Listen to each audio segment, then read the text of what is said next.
अस्सलामुअलैकुम दोस्तों, मैं डाल हूँ। आइए मेरी कहानी सुने।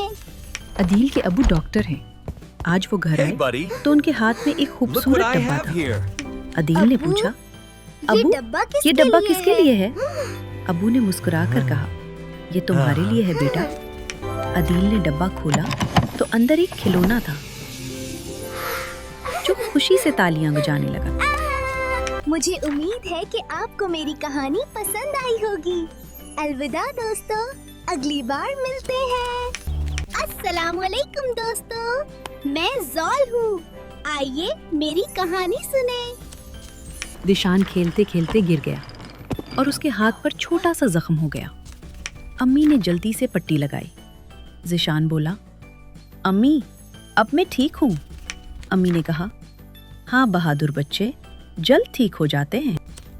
मुझे उम्मीद है कि आपको मेरी कहानी पसंद आई होगी।